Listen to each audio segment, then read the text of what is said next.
Hello, and welcome to Designer Discussions with Maria, Jason, and Miriam. Today, we are talking about how to get found by the media. Welcome to the Designer Discussions podcast. Tune in each week where we discuss marketing, branding, PR, and business advice for design professionals. Are you ready to get serious about your marketing? We're opening the Designer Discussions Marketing Studio, a monthly series of in-depth, actionable content to guide your marketing, PR, and business development. We want to help you transform your business and elevate it to work with your dream clients. So this is a topic I never thought I would talk about, because if you've heard me talk before, you probably know that I usually say this is not going to happen. And when I say this, I mean that you are discovered by the media sort of by accident. And the reason why we're having this episode, and I realize this is a topic I want to talk about, is because I think this is what a lot of interior designers are hoping for. Right? They're hoping that an editor from House Beautiful or Architectural Digest, wherever it may be, that they just sort of accidentally come across them on Instagram and they say, wow, this designer does amazing work. Look at all these great pictures. Like, I'm going to reach out to them and ask them if they want to be featured on a 6-page spread in the magazine, right? That would be fabulous, but the reality is that is very, very unlikely to happen. So that being said, the good news is that there are things that you can do to make sure that you show up in the right way, in the right places, so the media do notice you. So I've divvied it up in 4 different topics that we're just going to touch on briefly. And later this year in December, I'm also going to have a more in-depth training for this available. So stay tuned for that. But the 4 areas that we're going to look at are social media, your website, events, and the media themselves. And I know that sounds counterintuitive, but you'll get it when we get there. So let's talk a little bit about social media. Obviously, there's a lot of talk about social media all the time. I feel like it's all interior designers talk about when it comes to marketing. And granted, it is important to have a presence on social media, and you may invest a lot of time and effort into it. Kudos to you. But I am here to talk about it specifically from the standpoint of how you need to show up, so the media take notice of you when they come across your profile, right?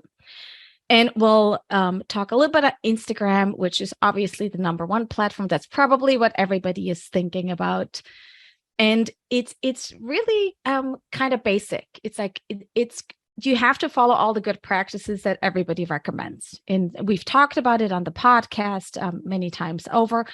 But what's really, really important is your bio. And one of the things you definitely want to have in your bio is your location.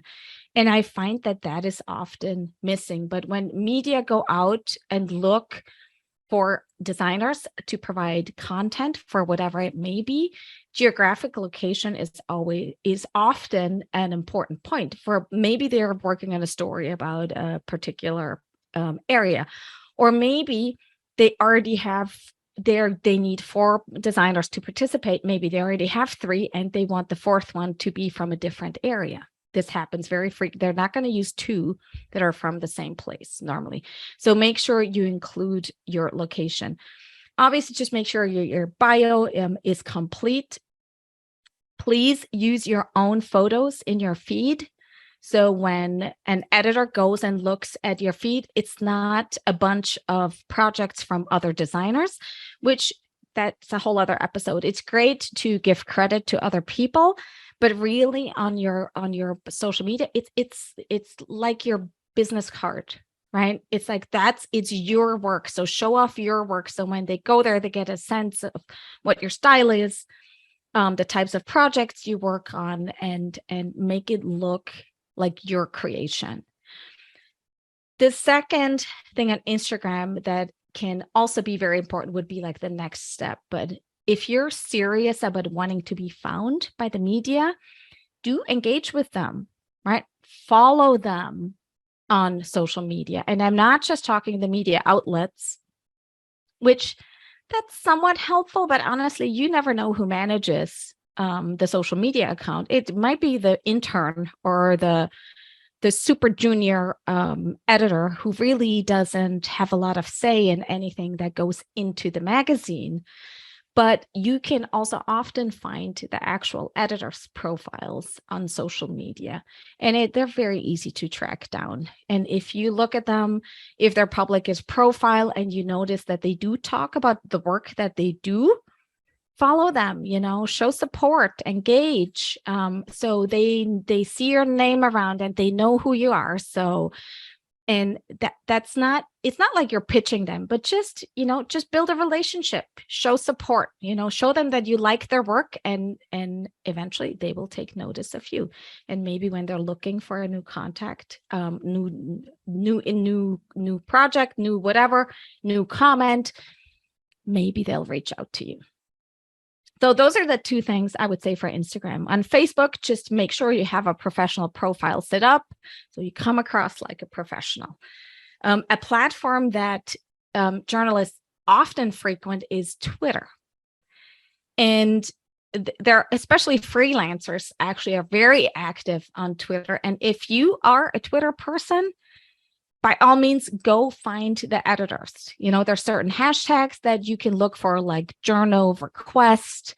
It's very easy to track them down. And sometimes they actually post queries, like they're looking for information on something, they're looking for projects, this or that. Sometimes that shows up on Twitter. I would say that if you're not already on Twitter, don't go on Twitter just to do that.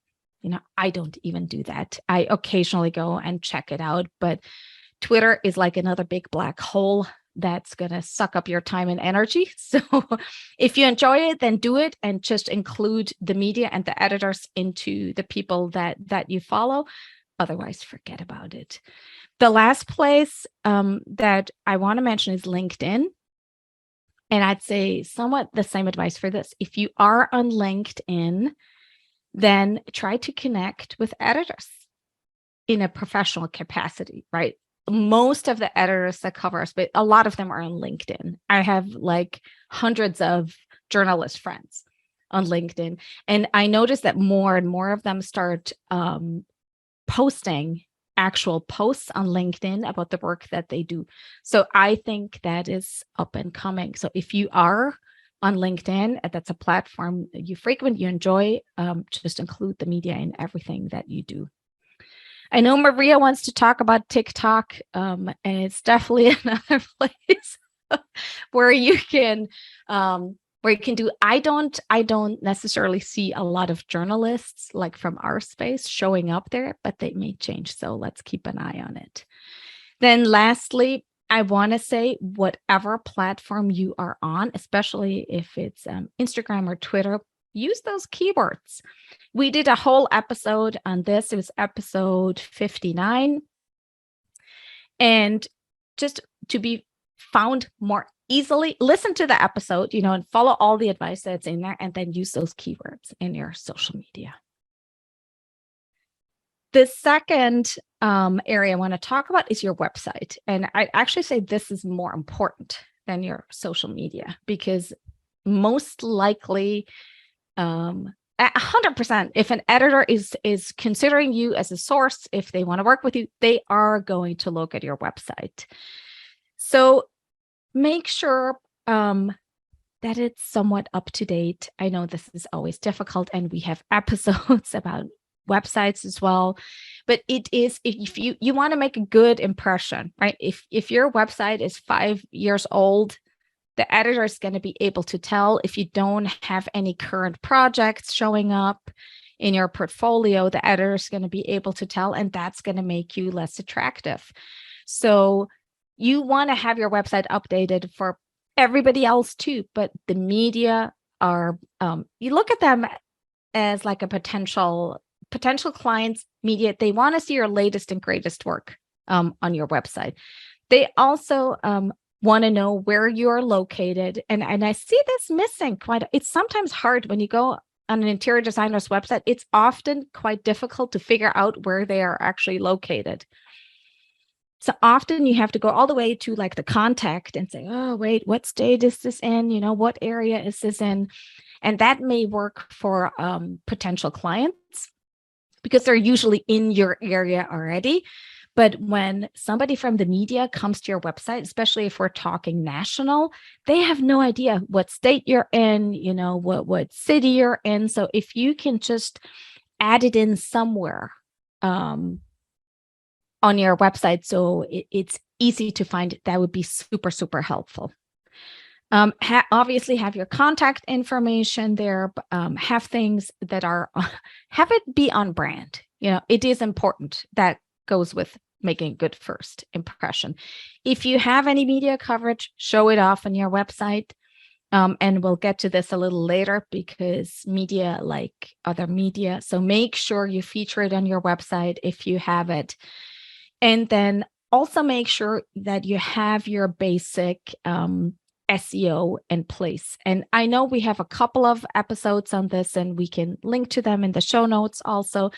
But it is important because often an editor, if say they're looking for an interior designer in Austin to contribute to a story, that's what they're going to put into Google. And if you don't show up, they're not going to be reaching out to you. So SEO is important in all areas of your work, not just for clients, but also for the media. So those are super, super basic things, but I see this going wrong a lot of the time. So if you are serious about wanting to be found, make sure these things are in place. The third area I want to touch on are events, because in reality, there's nothing more impactful than meeting a person face to face, and there's nothing more memorable.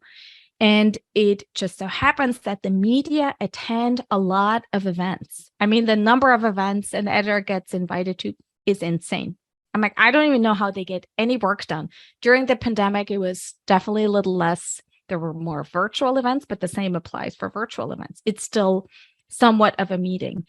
So I would say I wouldn't go to an event just to meet the editors or the media that are attending. But if you go to High Point, if you go to KABMS, if you go to ICFF, if you go whatever industry event or trade show it is, there are going to be a lot of media there. And just look at a calendar of events. Sometimes the media companies, they host events. You can go attend a lot of the events that are just happening. There will be media there, and maybe you'll overhear a conversation and oh, I see this is an editor from X, Y, and Z magazine. But then you actually have to take action. You need to go up to the editor and introduce yourself. Just super basic. Say, I overheard you saying that you're editor, Sue from House Beautiful magazine. It's like, I just wanted to introduce myself. I'm so-and-so from there and there, and do this or that. Just say that. That's all you have to do. Okay. You don't have to have a 30-minute conversation. Just introduce yourself so they know who you are, because they may just remember you the next time they're working on something that might be your specialty, or they're working on a story that might cover your geographic area. So I know it might take you out of your comfort zone, but it's one of the very best ways to start getting the attention of the media. The same is true for local events. So if there are any showroom openings or whatever, nonprofit events, it's like often there will be media there and local, especially if it's any kind of showroom that opens in your area. Usually the editors from the regional magazines, maybe the local paper, sometimes even TV, is going to be there. Those are all very good people to meet. And just, if they're there, just take 2 minutes to introduce yourself. Okay, that's your job. Next event you go to, if there's a media person there, go introduce yourself. Then the other really helpful place to engage in is trade associations. And we just actually did an episode on the benefits of trade associations, episode number 64. But if you are a member of ASID or NKBA, NARI, whatever it may be, and especially if you take on any kind of leadership positions, it gives you added credibility and visibility with the media, and it will probably provide you with opportunities, media opportunities, press opportunities that you would not get otherwise. So that's just one of the benefits and perks of engaging in trade associations. Then lastly, I want to talk a little bit about how being in the media gets you attention of the media, because a fact is that getting press gets you more press. And I always say this, getting press is cumulative, right? It's like if an journalist sees you published in another medium, that makes you attractive to them because they know that you are motivated, that you're probably, talented, produce good work. That's why you were featured. That also tells them that you are motivated to do PR, that you will likely follow through if they reach out to you, that you're probably responsive, that you hopefully have all the assets that they need, that professional high-risk photography, good information, you get it to them in a timely manner. It shows that you're a professional, right? It shows that you're a professional and that you are taking PR and getting press seriously. It also helps. Media are very competitive, right? That's why sometimes we talk about exclusive content for certain media outlets versus others, but they're very competitive. So if a competitor of theirs covers you, they're like, I wonder, it piques their interest, right? It makes you attractive because they don't want to, miss out on covering somebody who's a rising star and up and coming. So it definitely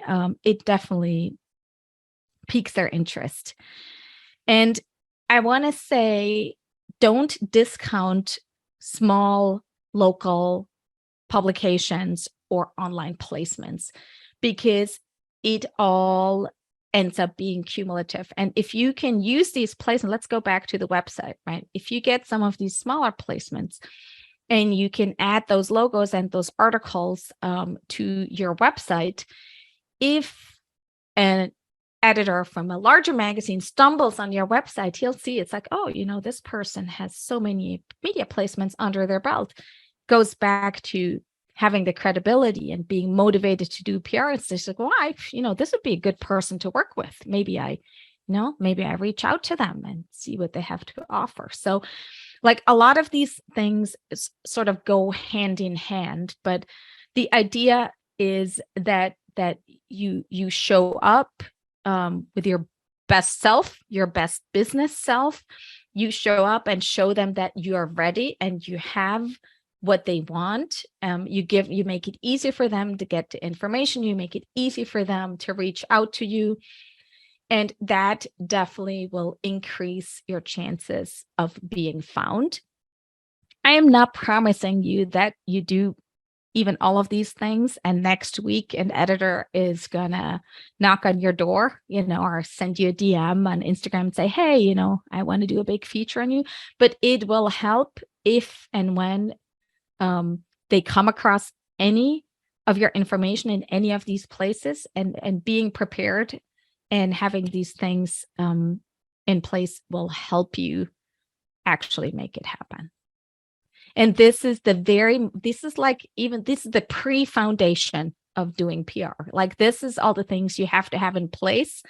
And then if you get to the point where you decide you want to be proactive and do more, you'd be in a really good place to build on it. That's all I have for today. I hope you found this information helpful. If you liked it, please subscribe to our podcast or share this episode with a friend or a colleague of yours. We look forward to seeing you again next week on Designer Discussions. Are you ready to get serious about your marketing?